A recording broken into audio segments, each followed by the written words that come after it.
Hi, everyone. Thanks for joining us for our first webinar for the spring semester. It is our 5th for the academic year. Our guest today is Dr. Kathy Evans, and our host is Jonathan Swartz. My name is Patience Kamau, and I will give you a quick orientation so you know what to expect for the next 90 minutes. We are also joined here by our GA. She will introduce herself later. But there will be 4 of us that you will see us. But in the meantime, what you expect is a quick Zoom orientation that I will give you here. Jonathan will introduce this guest speaker and give you the bio of Kathy Evans, and also then begin the presentation itself. And there will be a Q&A session moderated by Jonathan, and there will be announcements by Hannah Kunde at the very end, and a closing at precisely 6 o'clock. Thank you so much for joining. I will give you the quick orientation now onto Zoom. So the main thing I would like to draw your attention to is when it comes to the Q&A dialogue time, please use the Q&A dialog box for your questions. Submit all your questions through your Q&A dialog box. It's at the very bottom of your screen. Do not send your questions through chat because they will not be seen by Jonathan and or Kathy. But if you send them through the Q&A dialog box, they will be able to moderate them in an effective way that gets your questions answered. Please do not use the raise hand feature because we will not be using that. We will not be paying attention to that. Only use the chat feature if you have technical issues, and if we're able to help, we will guide you through that. So right now, I will hand it over to Jonathan Swartz to lead us through. Hi, John. Hi, Patience. All right. Thank you very much. So good afternoon, good morning, good evening, good night, wherever, whatever it is, wherever you are. And welcome to this webinar, focusing on restorative justice in education with our with my very esteemed colleague, Kathy Evans. Where there won't be, not going to do a lot of prologue here at the beginning because want to get into what Kathy has for us today, but do want to do a few things. We're going to be experimenting with some different technology during this, some interactive technology during this webinar, and so want to kind of introduce that right away. So I'm going to share my screen. And see if we can get this working correctly. So we're going to be using a technology that many of you have probably used previously. It's called Poll Everywhere. So in addition to the Zoom Q&A dialog box, which please use that for questions, and we'll get to those towards the end. There's also going to be opportunities to engage directly with the content of Dr. Evans' presentation, and it'll become clear during the presentation what those opportunities are. But just to get you prepared for that, would invite you, if you are so inclined. There's sort of 2 options. Actually 3 if you have another screen available, a laptop or computer. But a browser option, going to pollev.com and then join EMUC192. Or you can also join via text message throughout the presentation. So would invite you to just, let's practice this a little bit and interact with each other. So if you can log into this, join our Poll Everywhere, and we can get let's get some responses to this first prompt to just see who is in the room, as it were, who's with us today, and different roles in relation to schools and educational institutions.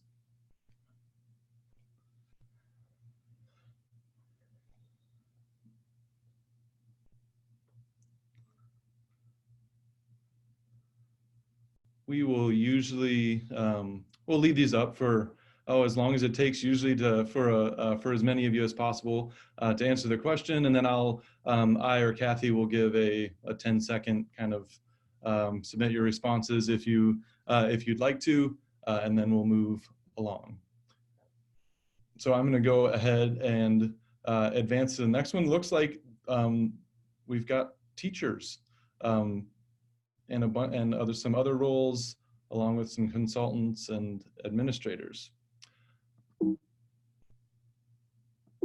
Uh-oh. And now it's not letting me advance my screen. Whoops. So the school you are most connected to, where is it located? Where we know who is with us. Where are you located?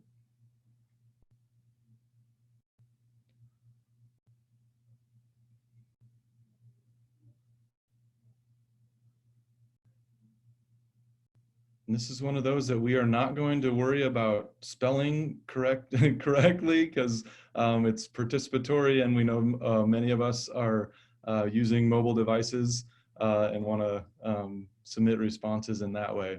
But wow, it looks like we have got folks from lots of different locations. Thank you for that. I'll give, actually you can keep submitting responses to this one until we get to the next interactive portion. But want to introduce Dr. Kathy Evans. Kathy is an associate professor of education at Eastern Mennonite University. She teaches courses in educational psychology, special education, and restorative justice in education. You can read about her research, teaching, and scholarship. I know Kathy primarily as a colleague who walks her talk in inspirational ways, and sometimes I think isn't aware of the impacts for justice and equity that are following her and her embodiment of these principles of restorative justice in education. So I'm thrilled to get to introduce Kathy for this afternoon's and evening's webinar. And with that, I will just say, Kathy, why don't you go ahead and take it away.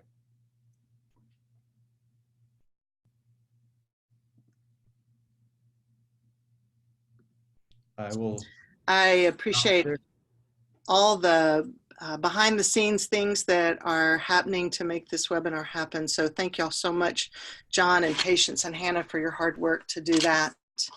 I'm excited to be with you today. I'm probably going to go ahead and share my screen. Where did that go? Just so that you can see that. Can you see that? Before we begin, I would like to take a minute and pause and acknowledge a few things that I think are really important. First, that the land that we are on, wherever we are, Maryland, Michigan, Canada, wherever we are, the land that we're on has always historically been inhabited by people who were here before white Western colonists arrived. And I want to take a moment and just acknowledge that, stand in gratitude and in humility, and hope that we can learn to do the justice that we talk about when we talk about restorative justice. I also want to acknowledge the people on whose shoulders we stand. The work that I'm sharing with you today has a long history, and I have learned a lot from those who have gone before me, and we all have. And so I'd like to just give us a minute to express gratitude for the people that we've learned from, that we are learning from, and maybe in the next week or two, have an opportunity to express that to them if it's possible. And I also want to just acknowledge the vibrant potential of all of our communities to do good in the world, to transform our societies, and invite us just to think strategically about how we engage with our communities. Thank y'all. Kay Pranis tells us that restorative justice as a field flows back and forth between practice that informs philosophy and philosophy that informs practice. She encourages us to consider the unifying concepts that are flexible enough to encompass new practice possibilities, but that are clear enough to preclude that which is not restorative.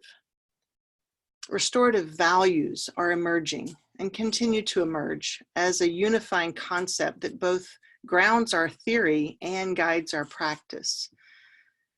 Paulo Freire calls this praxis, right? This theory to practice, action.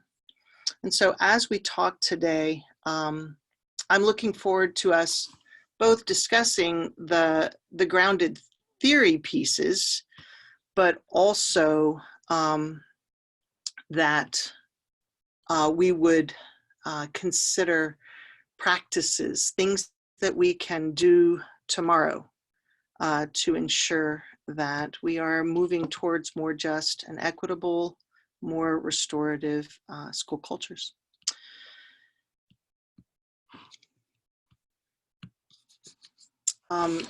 When Dorothy Vandering and I wrote the Little Book of Restorative Justice in Education, we defined the major terms in restorative justice and education. And I just want to share those with you. That when we talk about the word justice, and I'll start there, that we talk about it as an adjective for both primary and secondary, where primary justice is really speaking about how our individual or group's identity, worth, and value. They're just seeing a white screen. It's not sharing your screen for some reason. Oh, sorry. Thank you. I'm glad you're close. So do I stop share and then try again? Should be sharing this one, I think. No. I want this one. No, it's that. Is that better? Sorry about that. Let me go check. Okay.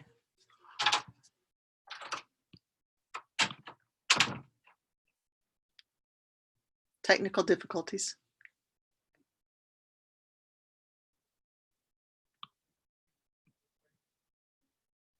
So continuing to talk about the idea of restorative, that justice itself is talking about both the primary and the secondary justice. When we talk about restoring, often people ask, what do we mean, what are we restoring when we talk about restoring restorative justice? And for us, we talk about individual worth and value, dignity, and things that allow people to be fully contributing members of our communities. And then just a word about education, that education comes from the word educare, which means to lead out or to draw out. And so it includes learning in all kinds of contexts, both formal and informal. So when we talk about restorative justice in education, I think it's important for us to think about what do we mean even by education.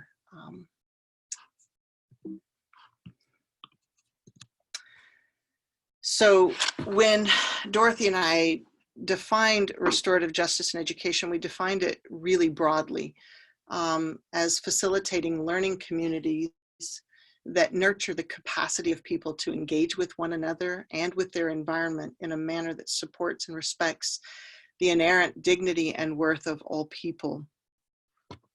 To that end, we developed this model and to talk specifically about those foundational principles as well as components of restorative justice in education. In this model, we see at the beginning is this idea that people are worthy and relational. that at the core of all of our being is a worth and a value that transcends what we do, but is more about who we are. The values of restorative justice and education being respect and dignity and mutual concern around the outside, and then the three main components there: nurturing healthy relationships in the red circle, creating just and equitable learning environments in the yellow circle, and then repairing harm and transforming conflict in the blue circle. In our little book of restorative justice and education, we spend a good bit of time talking about these concepts, unpacking the concepts so that we can begin to understand what do we even mean when we're talking about restorative justice and education. I'm a little hesitant to unshare my screen because I'm afraid I won't choose it back, but I'm going to pass that up and just keep sharing. At the foundations of restorative justice is, again, citing Kay Pranis, this simple emphasis on respect, love, reconciliation, and community. The pictures on the left are looking at foundations. And the picture at the top is a house that was built on less than solid foundations, and then later was kind of rebuilt and restored to add those foundations underneath. And the picture at the bottom is the building site where we're establishing those foundations from the beginning before we build the house. And I'll just say this: if we are starting new restorative justice work in our schools and classrooms, it's going to be better if we establish that on the front end on solid foundations. And so it's really important for us to talk about those foundational principles rather than just starting stuff and then having to put the foundations under it. And so when we talk about restorative justice as a compass or as a lens, that's what we're talking about. How do we lay those strategic foundations so that what we build in the way of practices reflect the underlying principles?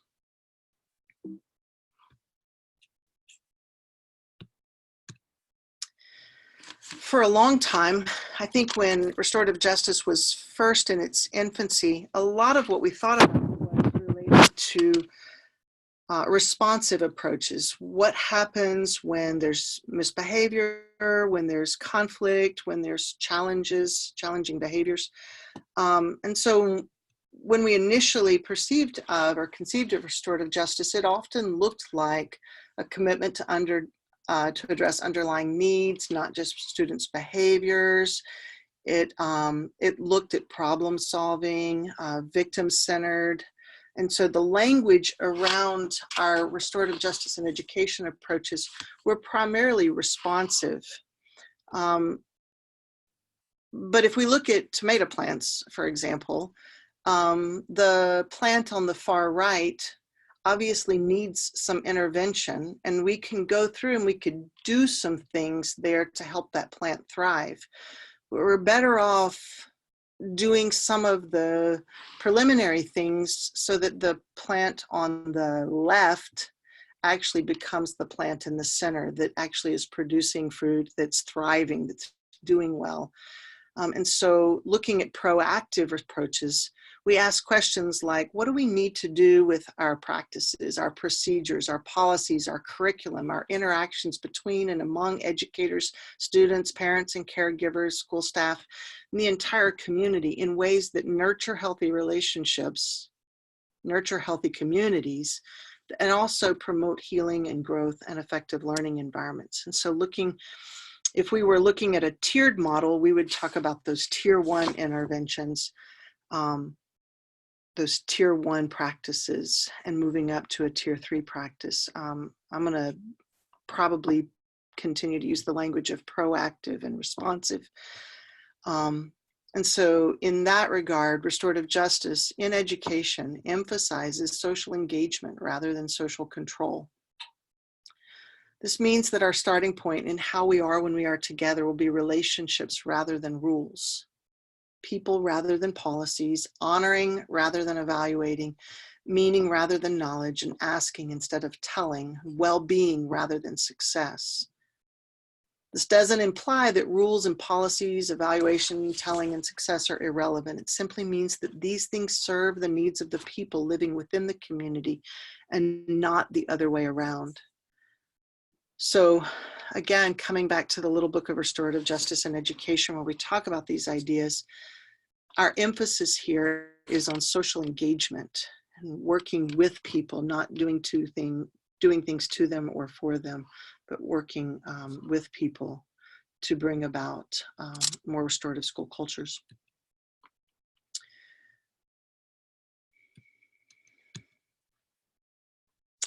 So I'm pausing because there's a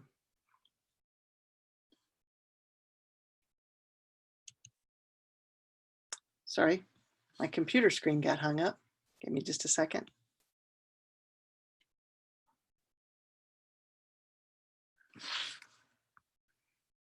There we go. So recently, I was able to publish a policy brief, and I'll try to get a link up there. I'm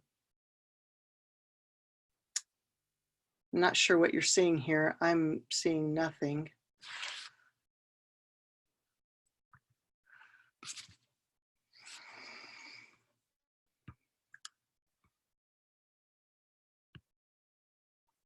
Hi. So while I'm waiting for my computer to catch up, I'll just tell you a little bit about the policy brief that we wrote. And we talk about, this is with Anne Gregory out of Rutgers University, who's done a good bit of research in restorative settings, places where they're implementing restorative justice. One of the things that we did is look at the research, and I know that there's a lot of discussion about right now about research that is demonstrating all kinds of mixed findings, some of which is looking really positive and others that are maybe not so positive. And so we dug in a little bit to the literature there and came to some conclusions about that research, that when we look at those research, a lot of times we're measuring apples and oranges, and it's because we're not looking at a shared understanding of implementation models. And so looking at different implementation models and saying that in this context, people were primarily looking at discipline statistics, whereas in this context, people were looking at more school cultural objectives or indicators. And so how do we shift our research such that, I don't know what's going on here. Okay, great. Such that we're looking at the same ideas. Sorry, John.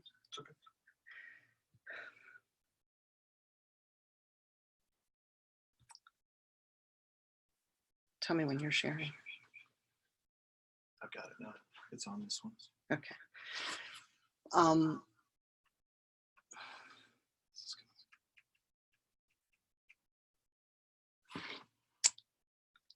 Sorry, y'all.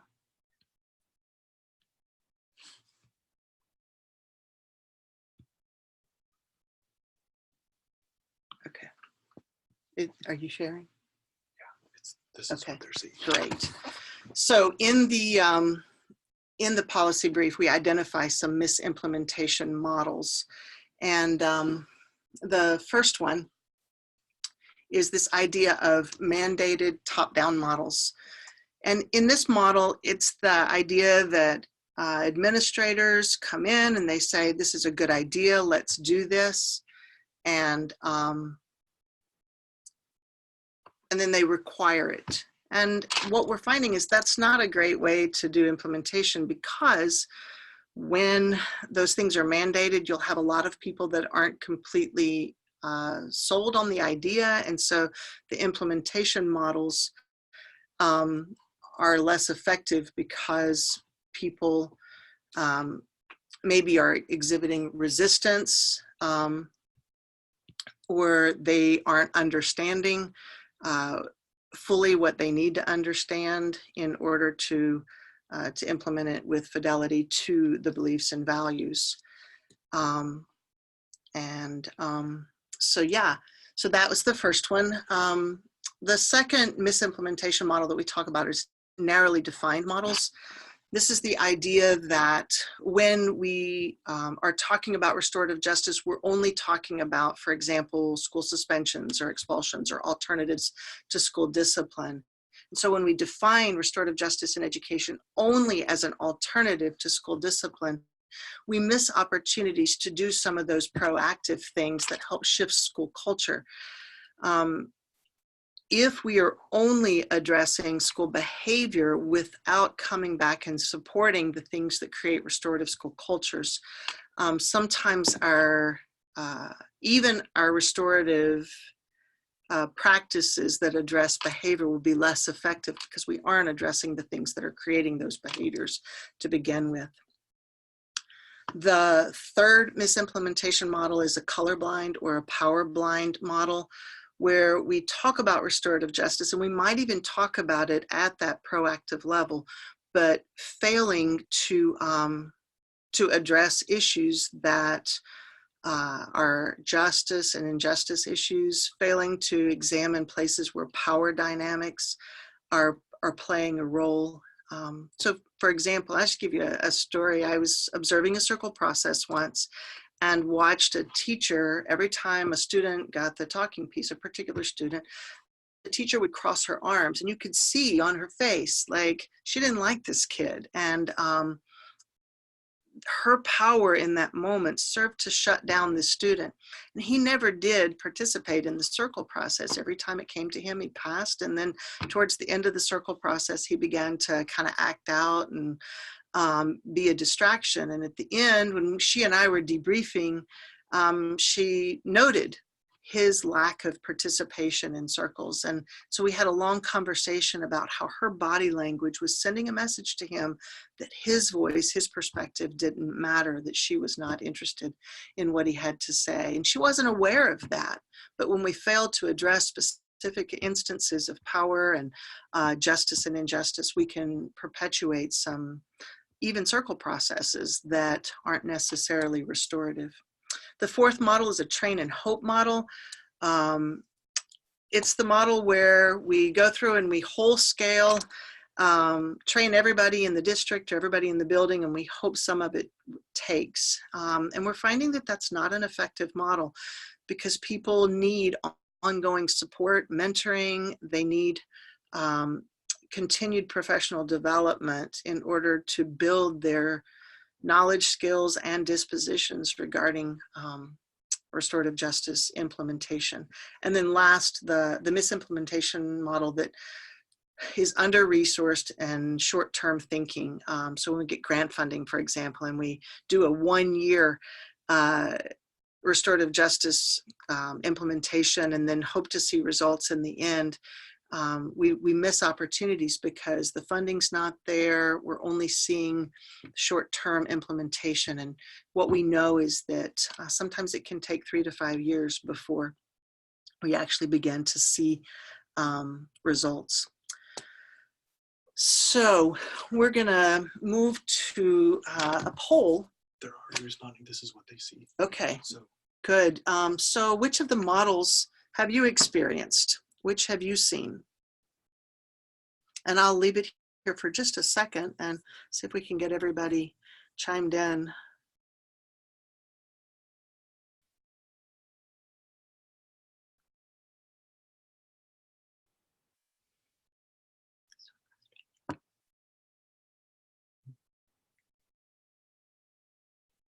I'm seeing a lot of train and hope and some mandated top-down.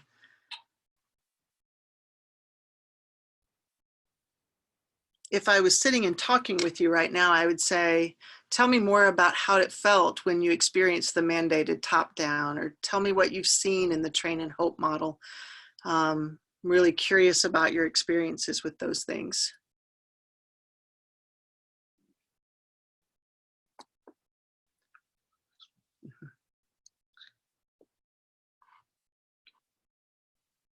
So in the policy brief, Anne and I provide 7 specific recommendations for implementation. And the first one is principle-based. This is what we were talking about earlier, about making sure that our implementation is grounded in the values of restorative justice and education, that it's based on principles that we know are part of an RJE approach, that it's comprehensive, that we're not just looking at discipline practices, but we're looking at our curriculum, we're looking at our pedagogy, we're looking at parent-teacher conferences, we're looking at the way that we talk about kids in the teacher's lounge, we're talking about what happens in the cafeteria, we're talking about how we treat our bus drivers and our cafeteria workers, but that we're comprehensively looking at a whole school model.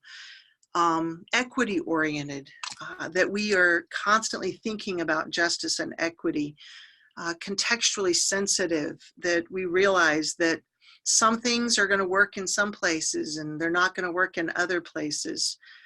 And we need to know the context that we're in and what we're doing strategically, which takes us to the next one about being strategic. One of the recommendations that we are promoting is having a team of people within a building, and we can call that a restorative justice team or a school culture team, but that team is strategically thinking about what needs to happen in our building or our district to support restorative justice initiatives. That it's sustainable, it's supported, that we actually put funding to it, we put personnel to it, that we provide those things that are needed in order to create long-term and sustainable implementation. And that lastly, that we look beyond just suspension data or other discipline data, but we actually look at school climate data. We look at, for example, the retention of our teachers, the truancy rates, that we look at whether or not students feel like they belong in the building or belong in their classes, that they feel valued and respected. And there's a lot of really good data being collected about school climates, and we can do some of that research better. So back to the model of, is it working now? Of restorative justice in education, just making sure that we look holistically at these things. And when we do, that we look at it at... You advance that, I'll advance what they see. This is not advancing. That's the problem. No, but you want to go back.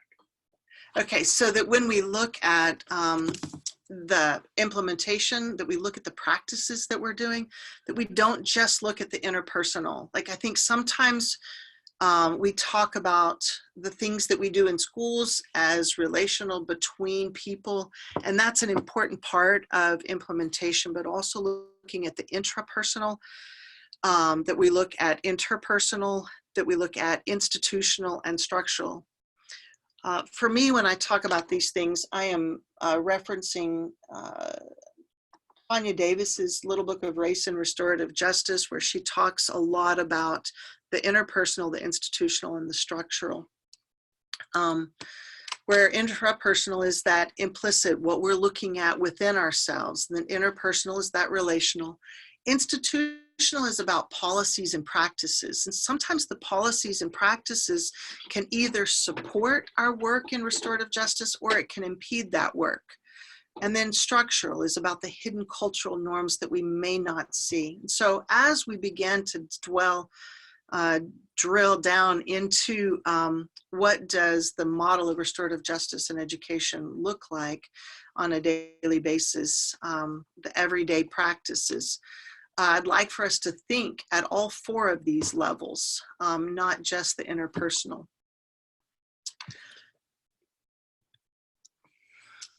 So let's start with the red circle there at the top. Nurturing healthy relationships.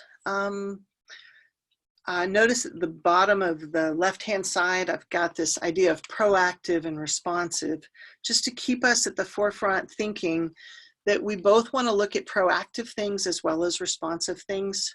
And then considering also that we're looking at intrapersonal, interpersonal, institutional, and structural.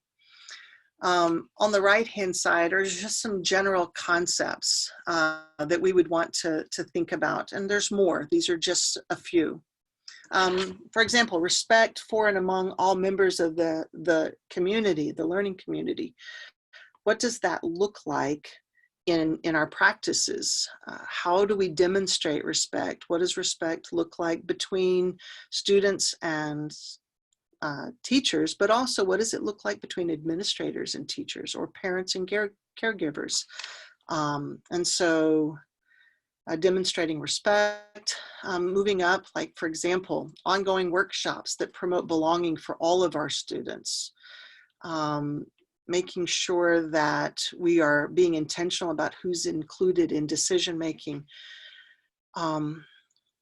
Jasmine's story is one of the restorative justice folks that I've paid a lot of attention to. And recently at the NACRJ conference, she was talking about issues in our schools. And one of the things that she named was hierarchical relationships, such that some are valued more than others. And this is an issue that impacts us in our restorative justice implementation. If I am holding at that intrapersonal level that some people are more and others less valuable, then that's going to stand in the way of implementing restorative justice with a fidelity or a commitment to those underlying values.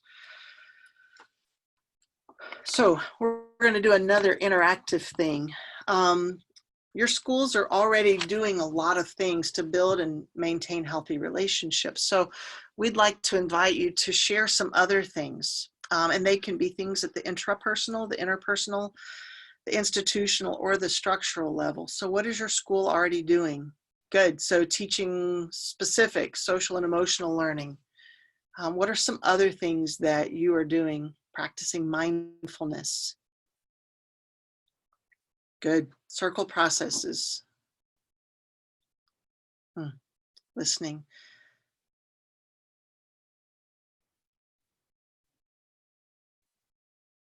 Good. A lot of social emotional learning. That's great. Growth mindset. Yeah. Yeah, the greeting children. Yeah, that's just a huge one. And again, it's an interpersonal thing, but it's a thing that makes a big difference.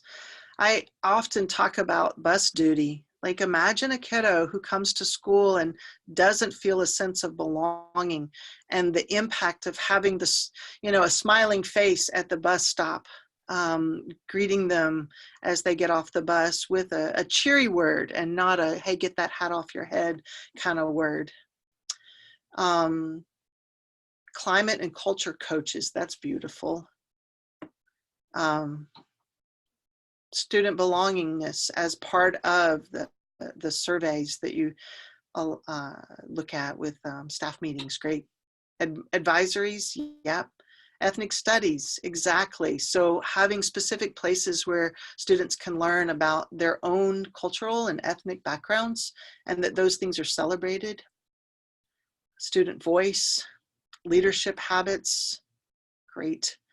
On leadership habits, it reminds me of Anita Vadva's work in Houston, working with students to develop their own leadership skills and giving them so much opportunity to lead the restorative justice work in their schools.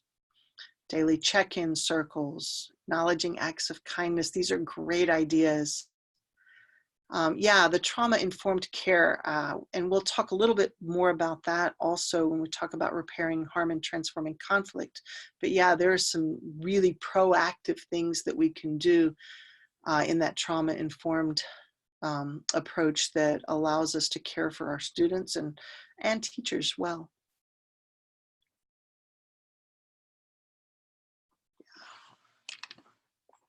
Good.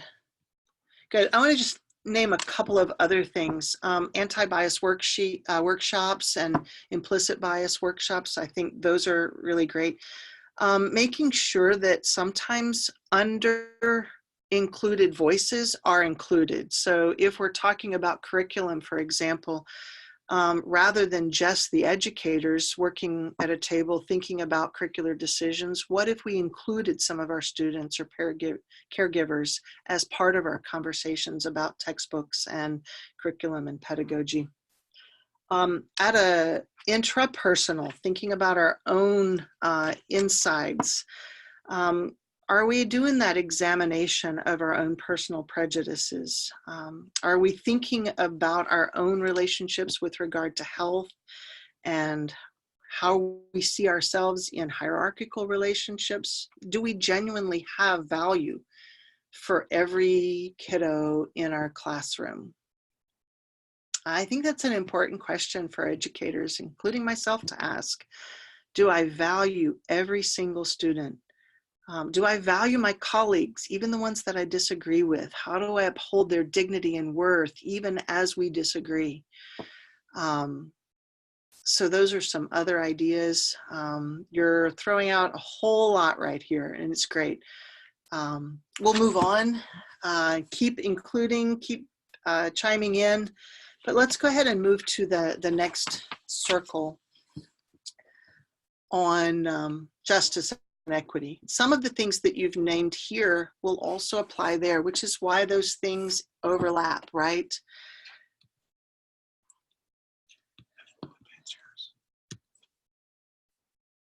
So when we talk about justice and equity, we're talking about, for example, culturally responsive pedagogies. So holidays and traditions matter.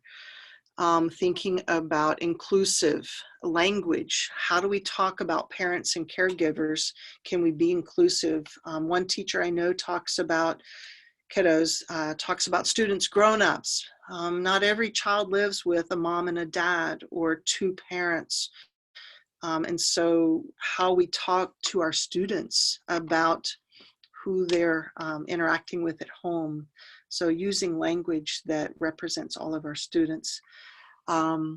Thinking specifically about representation, who's in our honors classes and who is in our remedial classes. Can we do a school audit of who is receiving exclusionary discipline and who's getting in-school suspension and who's getting just talked to? Having intentional conversations about justice and equity. And then thinking about policies at that more institutional level, thinking about policies about where our funding goes, about who's being hired, about who's getting promoted. These are just some general ideas, again, on the proactive and the responsive place. So let's get some more input. Think about, for a minute, the word justice. And if we go back to our initial definition of justice, where people get what they need in order to thrive, both primary and secondary justice. And then thinking about equity, not as everybody being treated equally and treated the same, but as having equal opportunities to succeed. So what types of injustices and inequities do we see in schools? And let's just take a moment and name some of those.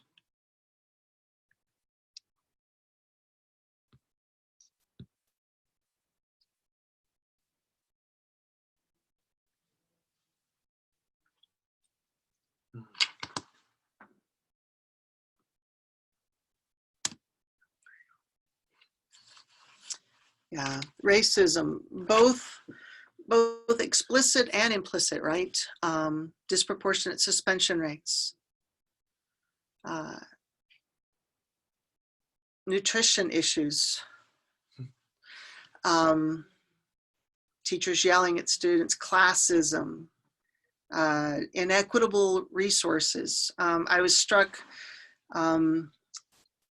by a documentary that came out a couple of years ago in Jackson, Mississippi, about the Jackson Public Schools, and things like not having running water in some of the bathrooms and the doors.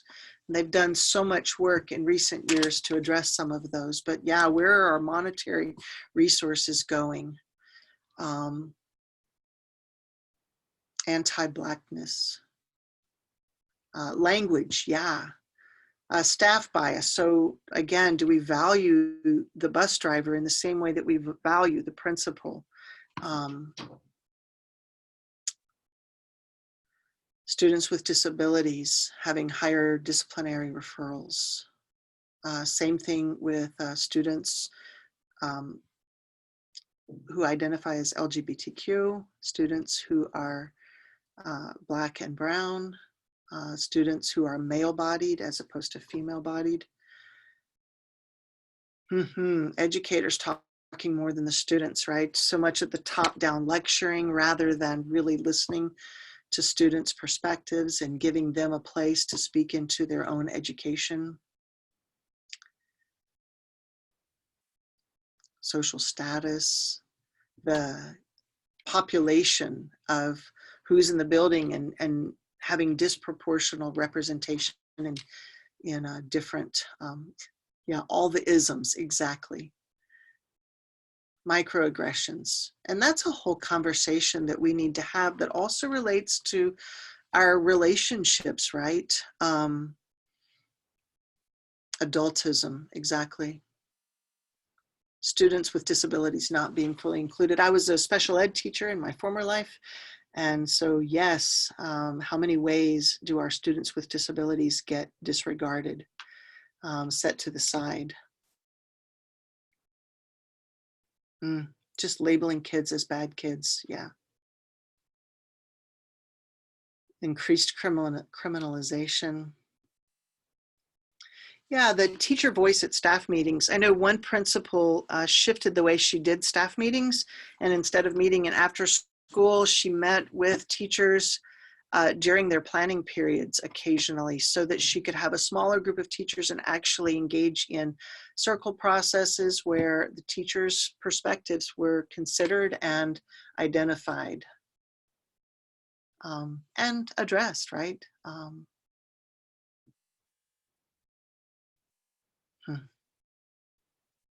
Well, yeah. Yeah, investing money in resource officers rather than in teaching and some of the more proactive things that we can do.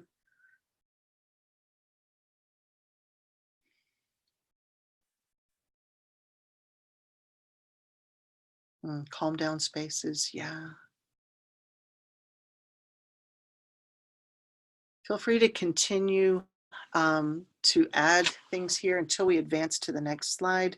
I just want to name a couple of things. Intrapersonally, I'd just like to say that one of the things that I've done to address my own implicit bias is read autobiographies written by people of color, by people with disability labels, people who identify as LGBTQ, so that I get a better understanding of the experiences. So I develop my own empathy and understanding in ways that I didn't have. Interpersonal, challenging narratives. When we hear disparaging comments, for example, about Muslim students, like instead of allowing that to pass, that we actually stand up in those moments and say something. That we don't just do the bare minimum of accommodations for our students with disability labels, but that we actually work hard to hear what they say that they need, not just what's written in their IEP. And then I'd also like just to bring attention to Maisha Wynn's work right here. Her book, Justice on Both Sides, is brilliant. If you want to read a really great book on restorative justice in schools, I recommend that one highly. But in there, she talks about language matters, and justice matters, and race matters, and history matters, where we take the time to understand the history of a place. Institutionally, at this place, the Justice and Equity piece, thinking about, again, our holiday celebrations rather than Having a Christmas tree, can we honor the holidays and traditions of all of the students in our building? And then to bring attention to some different places, I know some school districts like Howard County in Maryland have been very proactive at creating a director of diversity and equity and inclusion so that we're not accidentally addressing issues of justice and equity, but that those things are being strategically addressed at the district level. And then structurally, things that we make assumptions about, what counts as a discipline infraction, for example. I recently read where a young man was not going to be able to graduate because of, you know, the type of hairstyle he had. And those are kinds of baked in assumptions that we need to explicitly address. And some of that relates back to our own intrapersonal work that we have to do in ourselves to address issues of bias and assumptions that we make about other people. So what do we do with all of these injustices and inequities? So I'd like to maybe invite us to think about how we actually address some of these. What have you seen done that helps us be proactive at addressing injustices and inequities in schools?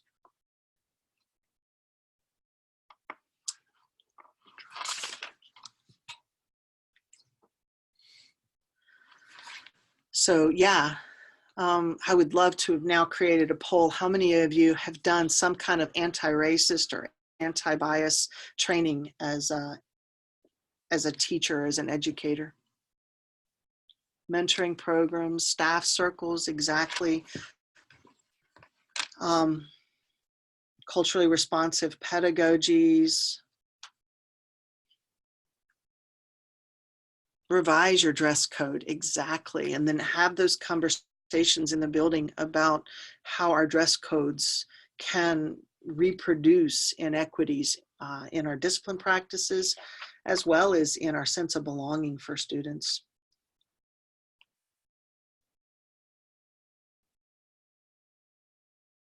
Mentoring programs.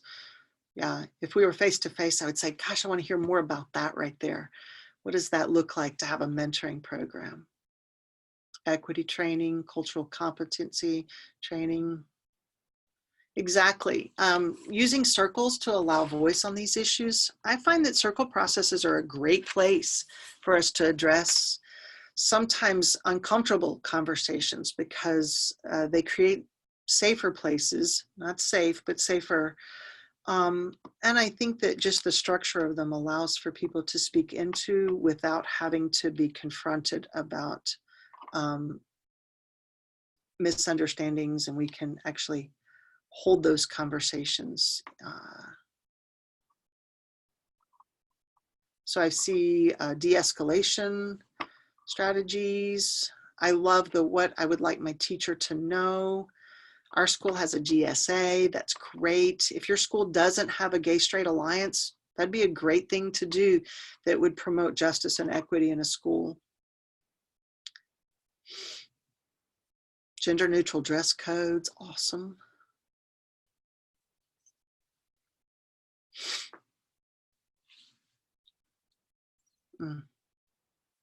Yeah, building trust.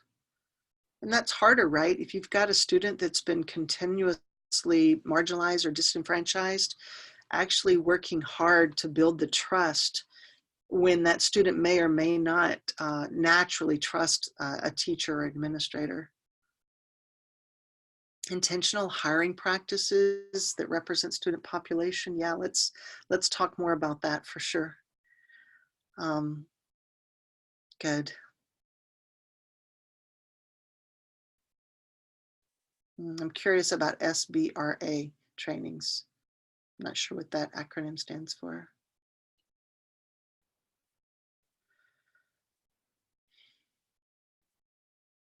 If you're interested in the lists of things that are being produced on the Poll Everyone, I believe we'll be able to make those available after the webinar.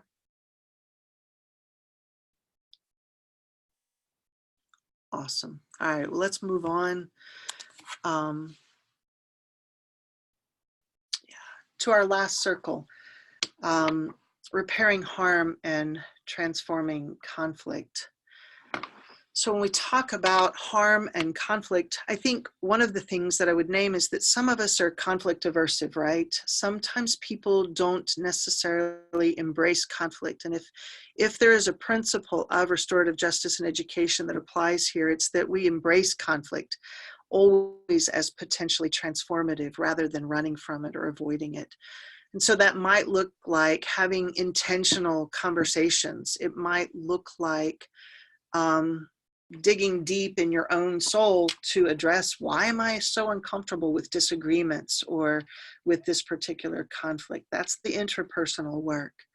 But also looking structurally at how do we support students when there is conflict so that we're proactive at addressing conflict before it becomes harm or violence. Are there places on campus where students know I'm having a conflict and I know exactly where to go to make sure I get the help that I need in order to prevent that from escalating?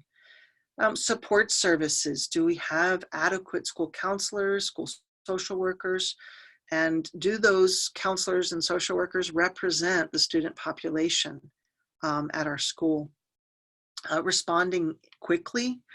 And what I mean by quickly is not in an impulsive kind of way, but that we don't let dignity violations or bias incidents go unaddressed. Bullying incidents are addressed immediately so that students who are experiencing that kind of harm know that adults in the building are going to be proactive at addressing their needs. So yeah, those are some ideas. And again, moving from just the interpersonal focus on conflict and harm and looking at historic harm, for example, and structural harm. What kinds of policies are in place that actually perpetuate harm and violence against some students over others? What practices do we have that are so embedded in our cultural norms that we don't even see them as creating violence, creating harm, creating conflict? And can we address those proactively in intentional ways? So those are some ideas. Let's move to getting you involved. What types of harm or conflict do you see on your campuses? And what do people need in the midst of that conflict or when they have been harmed? So this question is specifically about what do people need in the face of conflict or harmed?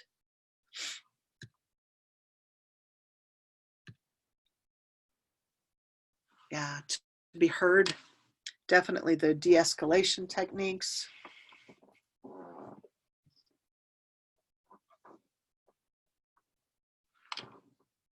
Acknowledgement. Yeah, sometimes I can't actually meet the need that they're presenting or that they're saying that they need, but the acknowledgement goes a long way so that there is a feeling of being heard.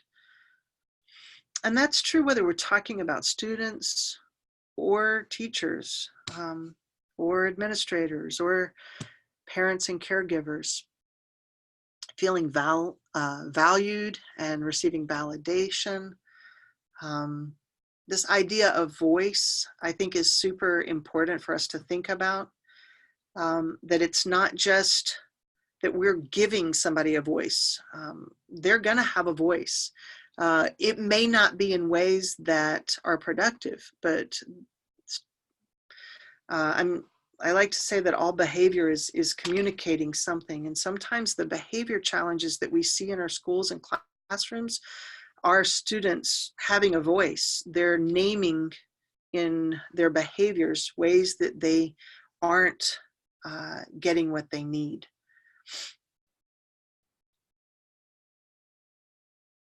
So the feeling of time and space for thoughtful reflection. Yeah, listening without being fixed. Thank you. To be understood.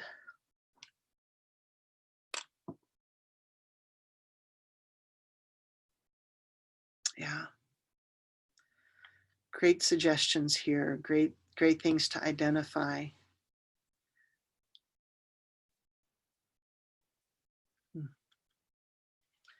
So I'm seeing a lot of being heard. One of the things that I want to name is sometimes there are needs that we can met, right there, resources, right? So if I'm talking to a student who's struggling as a reader, and what he really needs is to have some texts read to him, let's do that. There shouldn't be anything that would preclude us being able to make those kinds of accommodations and differentiated learning opportunities so that kids are getting what they need, not just emotionally and socially, they're getting what they need academically so that they can be successful. Yeah. So again, thinking beyond just the social and emotional pieces, but also to the academic needs and work condition needs. Let's think about our faculty and staff. What do they need on a daily basis in order to show up well as educators? And how do we contribute to creating spaces where it's safe to be a teacher, right? Yeah.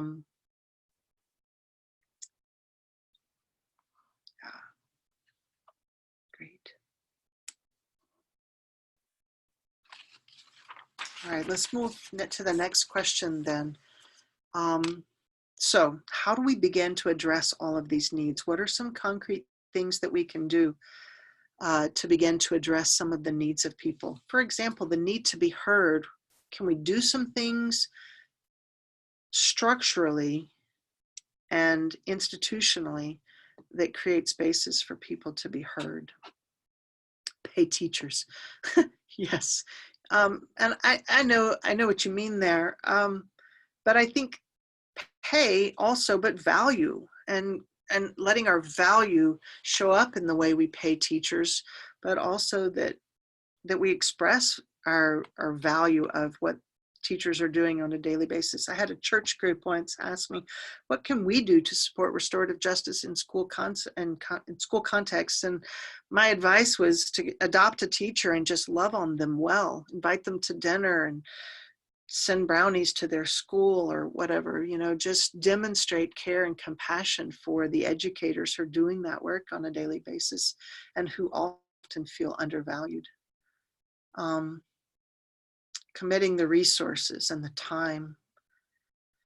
Having structured time, yeah, build that time in. Some people are setting up advisories or other times during the day where it's not an academic space, but it is a space where we can address the social and emotional needs of our students, peace rooms, places for de-escalation, places where kids know and teachers know that they can go and it's going to be a quiet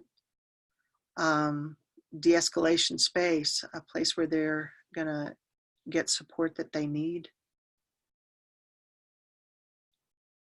I know of a couple of schools that have taken their in-school suspension rooms and transformed them into student support rooms, a place where students can go when they're melting down to get the support that they need. And that might include having somebody to talk to, or it might be having art supplies. And I know that the pushback of that is it looks like then we're rewarding kids who are misbehaving in class. But if we truly address misbehavior as an expression of an unmet need, then when we move to places where we're addressing needs rather than just behavior, we're moving in that restorative way.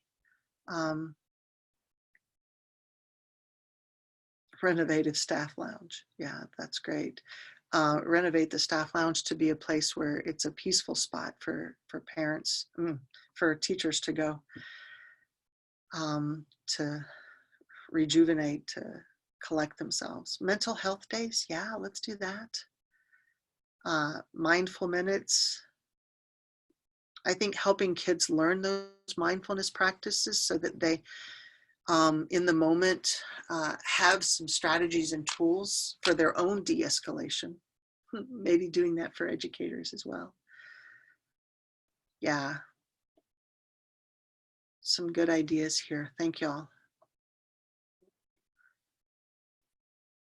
Great. Yeah, let's move on.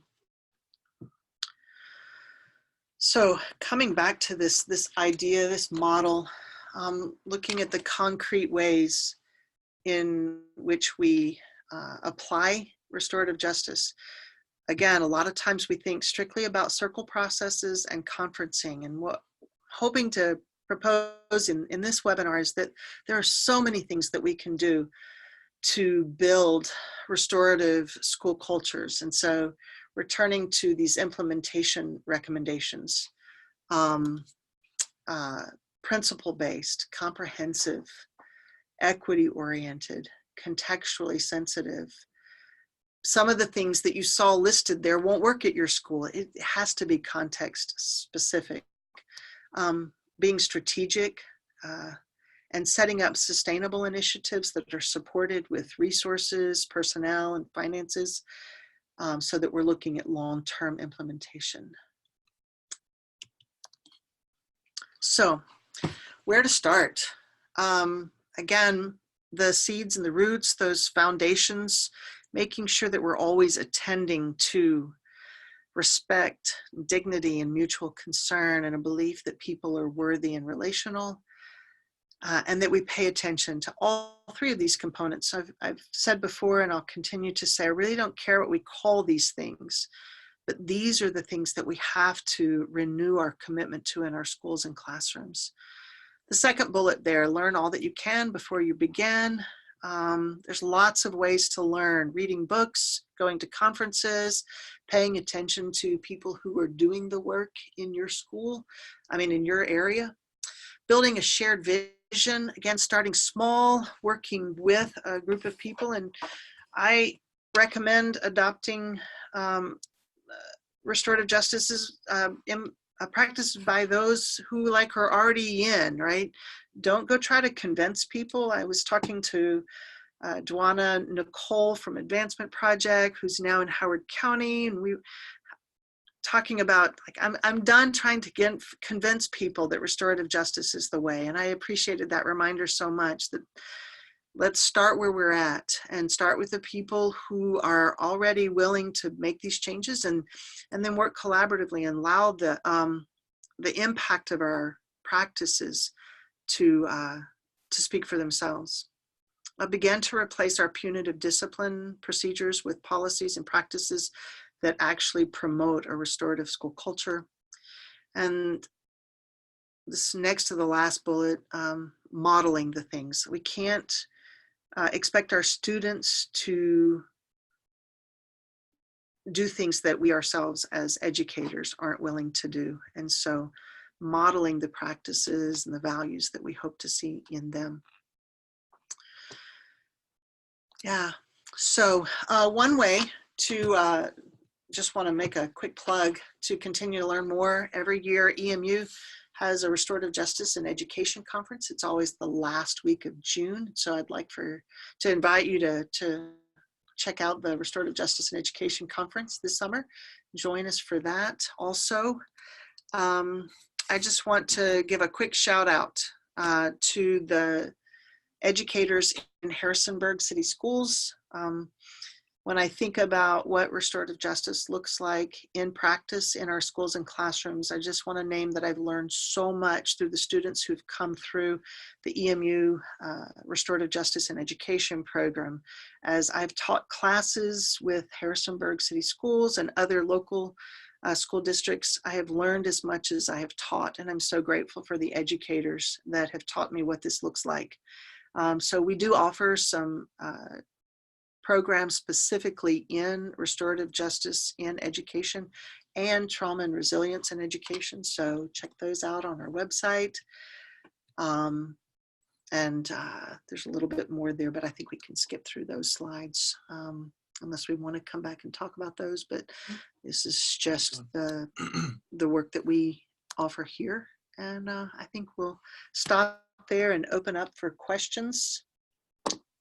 I think we have about 20 minutes or so. So yeah. I'm actually going to join Kathy for this, and Hi. we'll try this out because we're in the same room for this time. So if there's a lot of feedback for you all, let me know. I've kept my on my computer muted. So I'm gonna look at the question and answer real quick. Yes, we will be able to send the presentation. We'll make that available. just looking through some of the other questions. Can you say more, Kathy? There's a question about curriculum and instruction. Is that related to restorative practices specifically? Yes, absolutely. So particularly when we think about justice and equity, a lot of our curriculum and instruction, or a lot of our curricular practices can unintentionally or intentionally perpetuate some of the injustices that we see in school. So I, for example, suggest, like, let's look at our textbooks and whose history is being represented in our history textbooks. Science textbooks, which scientists are being lifted up as significant. And oftentimes we find that our textbooks don't necessarily represent all of the students in our school. And so, like, just thinking strategically about textbooks, about curriculum and instructional practices. I'm teaching a class right now on the needs of diverse learners. How do we modify and adapt our instructional practices so that our students can show up? I know that differentiated instruction is a big buzzword, but I mean, let's do that, right? Let's make sure that our lessons are designed from the beginning to include as many students as possible, and to make sure that that they're not just sitting in the room, but that they're actually engaged in what we're doing in our classes. So yeah, we have a student, for example, who has some special needs, and they're sitting in our classroom because, you know, least restrictive environment and all, but they're over on the side and they're not really participating in class discussions. So that's the kind of thing I think about when we talk about curriculum and instruction. Kathy, there's a question about, I'm just going to read it as it was written. What can be done if the whole educational system is corrupted? How do we even begin? Where do we start? What works? Ought we even be thinking about RJE at that point? How do we even think about this when there are systemic dynamics that are causing harm and are Yeah. No, seriously, I think it's a good question. It's a really important question. I think all institutions probably are causing harm in some way, right? And so I don't know, except for just abandoning, like, our culture, our society altogether, and going and living completely off grid in the woods somewhere, I'm not sure that there's a way to avoid participating in institutions that are broken and that don't honor relational pedagogies, for example, or that don't promote justice and equity. And so, yeah, I think education in so many ways is a broken system.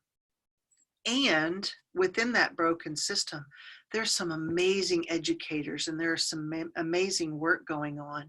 And I do think it is our best hope of transforming society. Like, I think when we teach a fifth grader, for example, how to disagree with a peer and still honor and respect their peer, that fifth grader grows up to become an adult who knows how to disagree while still upholding the dignity of the person that they disagree with. They learn how, if we do restorative justice in our K-12 schools, I think we help the next generation think more just, think more equitably, think more relationally, and have the skills and the dispositions to address harm in our society, and to be a part of that healing practice.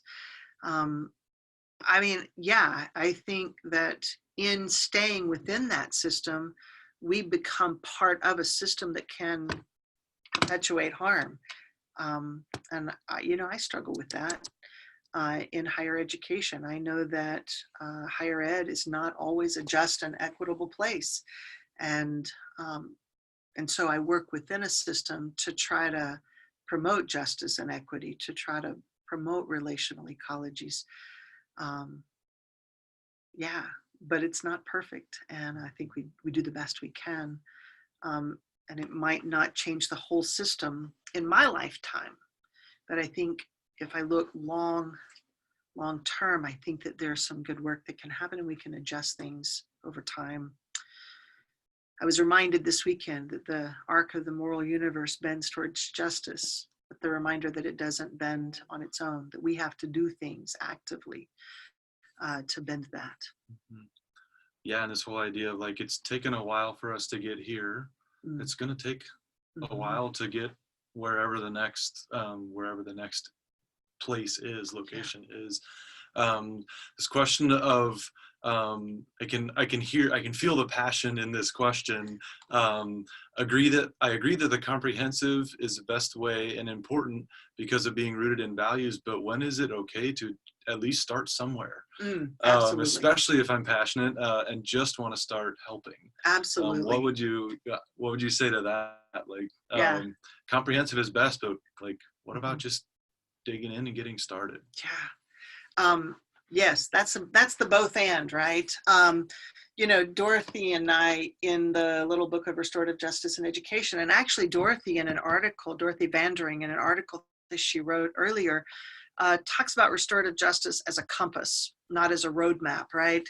That there's a particular direction that we're going and let's go that direction. Maisha Wen kind of pushes back on that slightly and says, yes, and sometimes we need to do this, do this, do this. Mm-hmm. And I think all of that is true. Yes, there is an ideal that I want us to push towards, that I hope that we're always pursuing.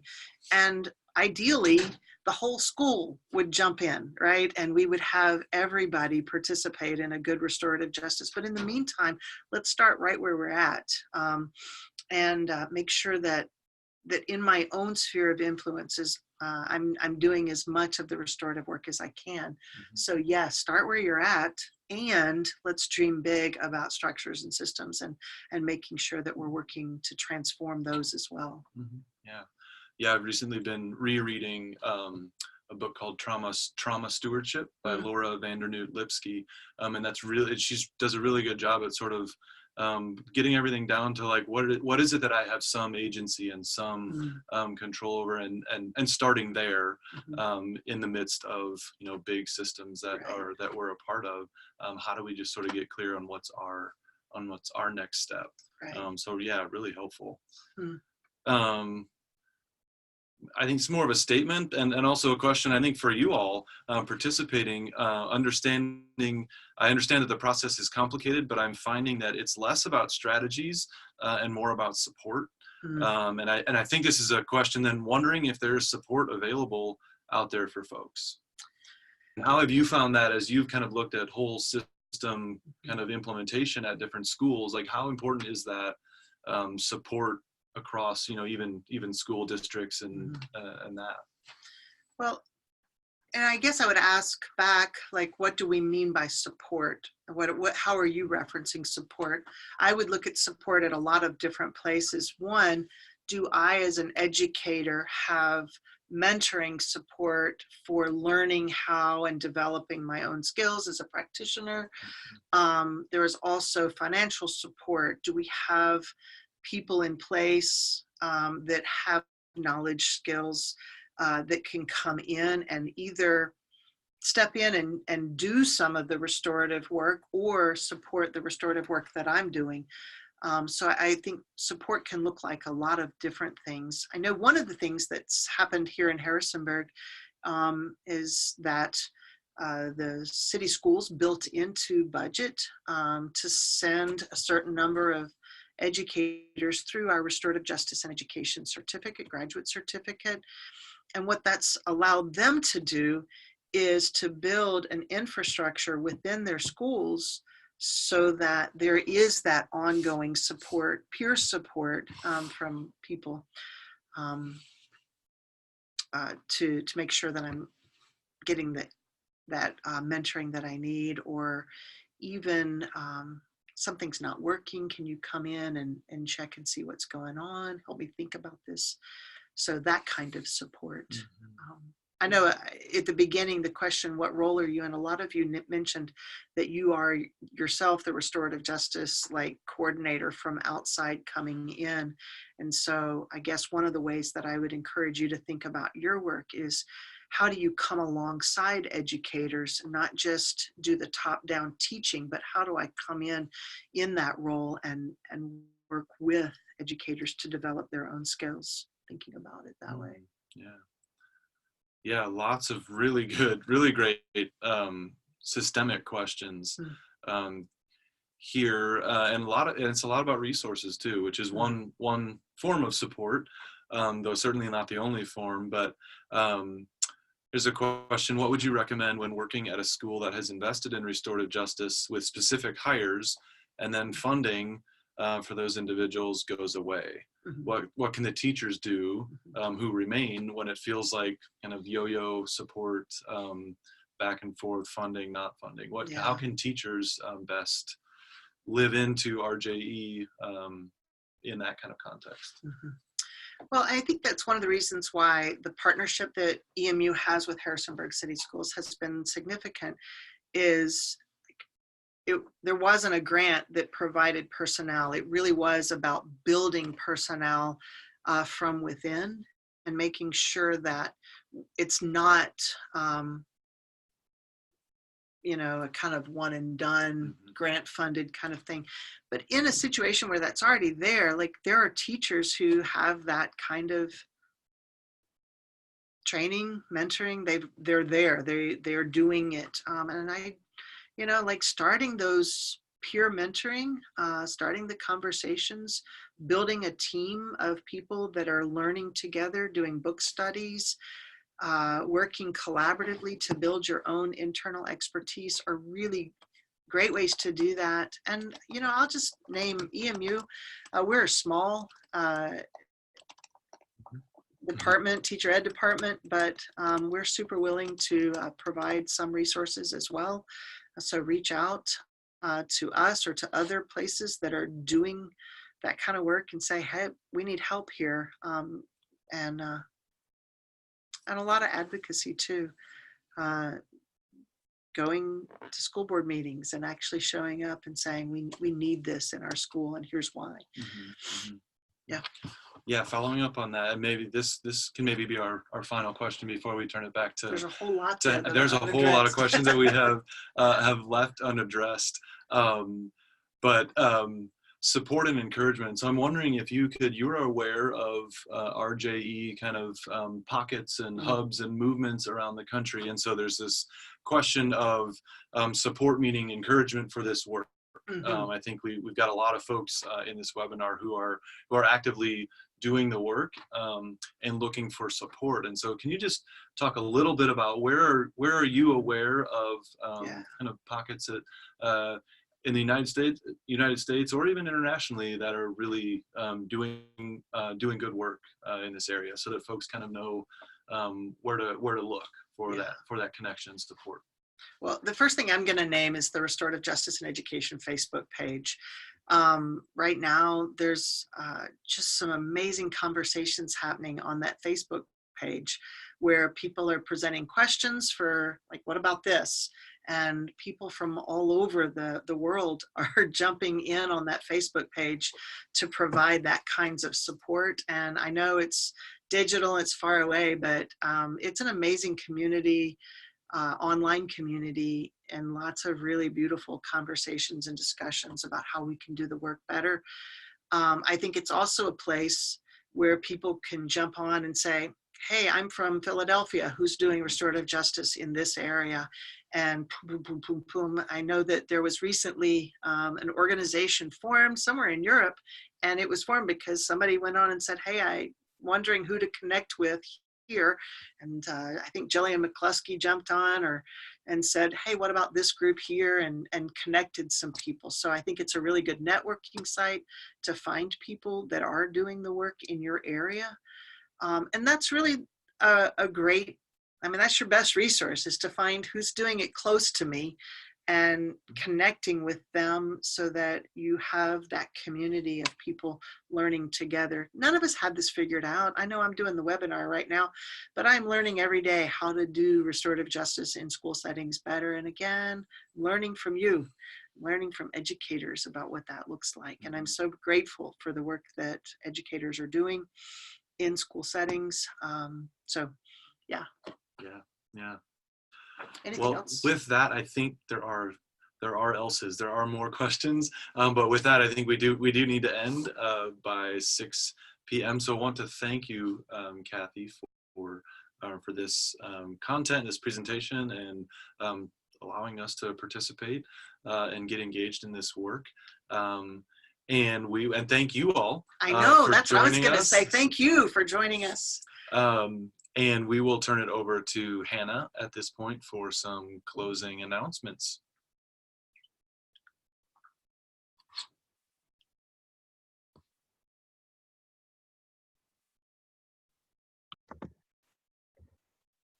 All right, so we wanted to let everybody know of our upcoming webinars here at the Zehr Institute. First will be February 19th, Building Mutual Understanding Between Community and Police, with guest Sherry Silberstein. March 18, The Little Book of Restorative Teaching Tools book launch with guest Lindsay Pointer. And finally, the last one of the semester will be April 15, RJ Practices and Values in State Legislation with our guest Talia Gonzalez. Further announcements, coming up on February 14th, we'll be having a community day where people are invited to come learn about workshops and trainings held at the Summer Peacebuilding Institute. You can go to emu.edu/SPI/SPI-day to learn more information. We also have upcoming STAR trainings, which are strategies for trauma awareness and resilience. Level 1 on February 17th through 21. Another level 1, March 23 to 27. And you can visit emu.edu/CJP/STAR for more information, for resources, and for registration at that website. We also offer a Restorative Justice Graduate Certificate, which allows working professionals to continue working while completing their studies. You can go to the website below to learn information about that opportunity. We offer restorative justice and education. This can be either a concentration for MA students in the education program, or it can be a graduate certificate. You can learn more at emu.edu/maed/restorative-justice if you're interested in learning more. We also offer masters in conflict transformation and in restorative justice, which allows you to explore nonviolent and restorative responses to conflict, fosters reflective, value-based practice, and critical self-reflection. There's a focus on restorative justice, psychosocial trauma, among other things. So if anybody's interested, please go to our website at emu.edu/CJP/grad. And if you have any more questions or want to learn more about the Zehr Institute, please visit our website at zehr-institute.org. Thank you so much. And I will now turn it back to Jonathan.